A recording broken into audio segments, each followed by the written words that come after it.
And welcome to this inaugural edition of Inside Moore, a brand new television show all about our city. On each episode, we'll take an inside look at unique people and places in Moore, as well as important municipal projects. Now, for this December 2004 edition of Inside Moore, we'll take you behind the scenes of the economic boom now underway. We'll also see how the community is supporting our troops serving in Iraq during the holidays. And finally, we'll hear from Moore's City Manager, Steve Eady. But first, let's talk about economic growth. The city of Moore has seen quite a bit of it lately, from new retail outlets, commercial developments, and new home construction in record numbers. So why is all of this growth happening, and what can we expect in the future? Let's take a look. I'm Jeff Gordman. Thank you for being here today to celebrate the grand opening of Moore's most unique shopping experience. Gordman's recently became the newest nationwide retailer to open for business in Moore. With the investment of a massive new building and up to 90 new employees, the company carefully made the move based on very specific growth data. So far, it hasn't been disappointed. Well, based on the initial reception by the awesome community of Moore, we have very high expectations. This has been among the strongest openings that we've experienced in the last 7 years. Gordman's follows close on the heels of major retailers like Kohl's and Walmart and numerous new restaurants and smaller retail businesses. According to city officials, this is just the tip of the iceberg. Moore is the story right now as far as the metro goes, as far as booming. Business is going up everywhere. We have so many different projects in the works right now. We have 3 major shopping centers that are talking to us right now about locating basically power centers. We're talking to large big box retailers. We think we're going to get some of those coming in rather soon, within the next 8-9 months. One of the key factors behind this business boom is a boom in new housing that's been underway for the past several years. And again, typically you wouldn't see commercial growth coming in right behind that new residential growth, but our growth has been monumental. So when you have that much growth in any given time, the commercial tenants are really trying to get there first in this market. We can add up to 1,500, give or take, new residents in the city limits of Moore in a given year, and that's happened over the last 2 years, and we are on track to see that happen again this year. While much of Moore's growth is the result of lots of available land and a great location between Oklahoma City and Norman, the city has taken steps of its own to ensure this boom continues. We set up the Moore Economic Development Authority, which is the MEDA group. Then we hired an economic development director, and we now it's just booming so much. She had more to do than she could possibly handle, so we've hired an assistant to help her. And they go out on a daily basis and they recruit businesses. And recruit they have. Even the Daily Oklahoman has taken notice with several headline stories on Moore's growth. Vacant areas such as the old Sam's store are slated to become shopping centers. A new medical facility is underway to open in April of 2005. And with all of this, a hidden savings for residents. Like I said, we've had so many successes in our business plans that it's given us more monies without having to raise taxes. We're one of the few communities in the metro has gone through the last 12 years and not raised, as far as I know, not one dime of sales tax. Lower taxes, better shopping choices, improved city services. They're all results of economic growth, which in turn stems directly from you, the residents of Moore. We've got a market of almost 48,000 citizens just within the city limits of Moore. So we need to reach those folks to say, keep spending your sales tax dollars here, keep that money in the community, keep it back into the city coffers to go back towards roads and whatnot. And again, that then brings other retail. So there's so many benefits, I think, of keeping your sales tax dollars here. And with more of these ribbon-cutting events on the horizon, the combined efforts of city officials and informed residents are paying off. There's now a lot more to enjoy in Moore.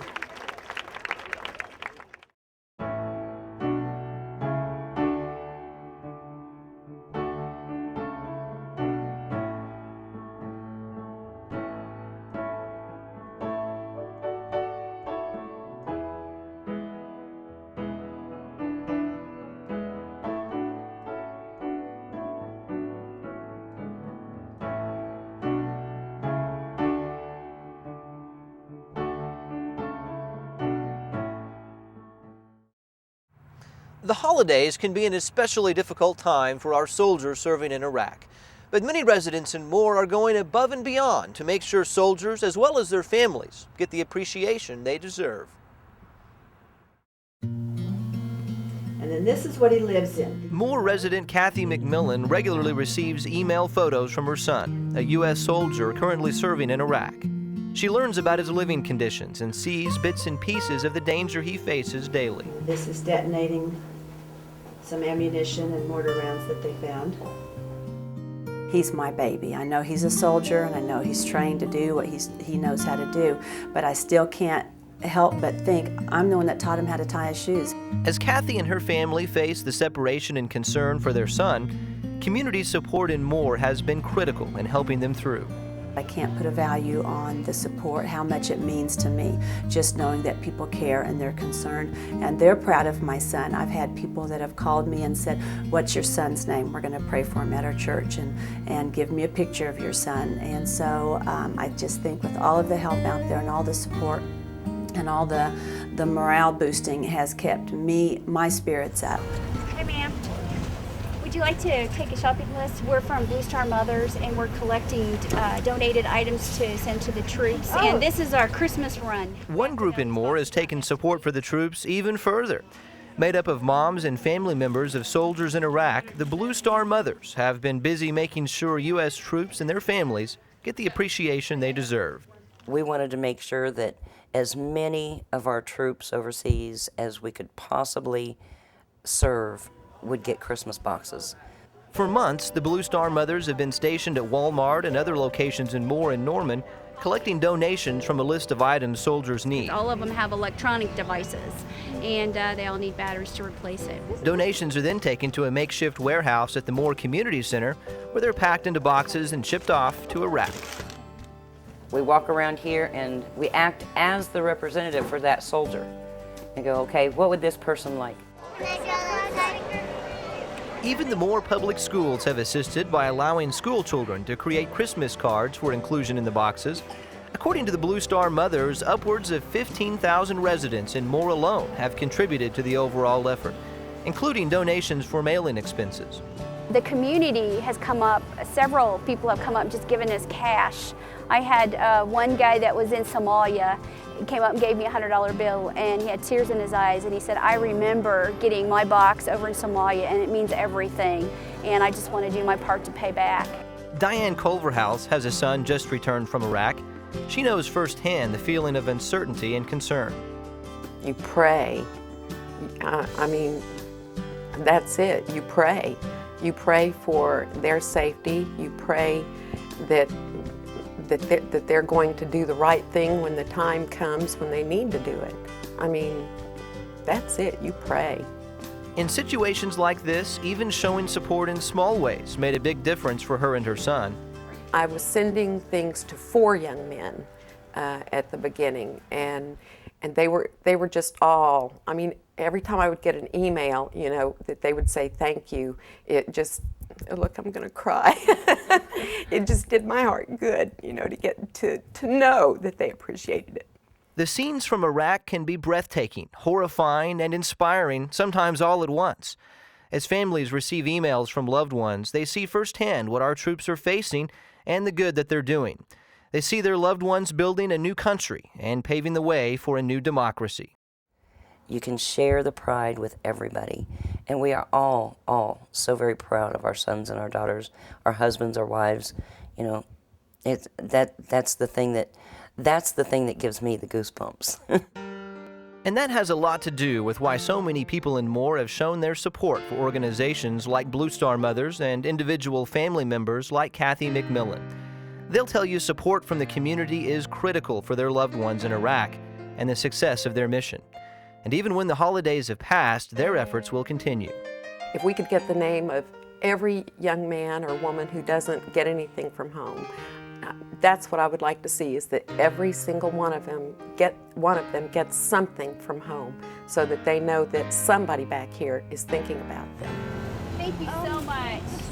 Oh, thank you so much. We'll make sure that the troops get it. Thank you very much. When they see Blue Star Mothers out at a Walmart store, at a grocery store, or when we're set up at a special event, don't just walk by and say sorry, not today, or no thanks, not today, because my son didn't say, sorry, not today, when the military called him.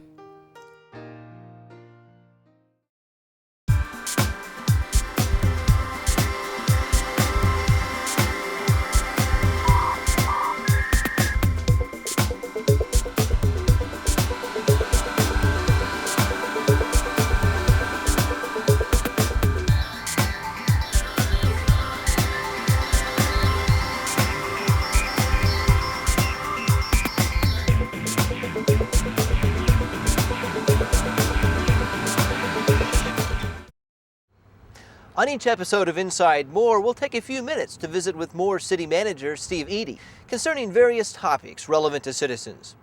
Here now is Steve Eady. The City Council is the key part, a critical part to Moore being a progressive community. You have to have progressive leadership, starting with the mayor and the City Council, who believe in the community, who are on the council for the right reasons, and that is for the betterment of the community. They look at development that's coming in. They encourage quality development, encourage development to occur which benefits the citizens and benefits the community. They set the tone for that. If there was a council that was anti-growth or anti-development, that attitude is going to be kind of pervasive in the community perhaps, or it's going to be viewed as anti-business or anti-growth.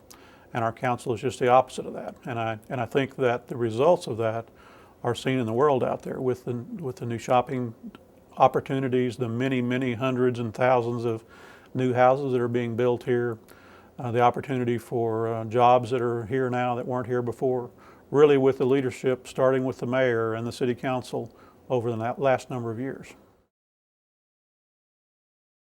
We've got a 7-member city council. We've got a mayor, Mayor Glenn Lewis. Then we have 6 city council members, 2 from each of 3 wards. So we've got 2 city council persons from Ward 1. That's David Roberts and Bill Waterman. And we've got 2 city councilmen, obviously, from Ward 2. That's Kathy McMillan and Janie Milam. And then we have 2 council persons from Ward 3, Terry Kavner and Sheila Hayworth. Well, we are calling it Inside Moore, and what we hope to be able to do is to use it to be able to communicate better with our citizens, to be able to let them know about what's going on in the city, to let them know about unique opportunities, unique individuals, unique places maybe in the city, but also to let them know about projects that are going on in the city, whatever's happening in the city, to really be able to communicate with our citizens better. And that wraps up this edition of our show. You can catch a new edition of Inside Moore every month right here on Channel 20. Thanks for watching, and we'll see you next time.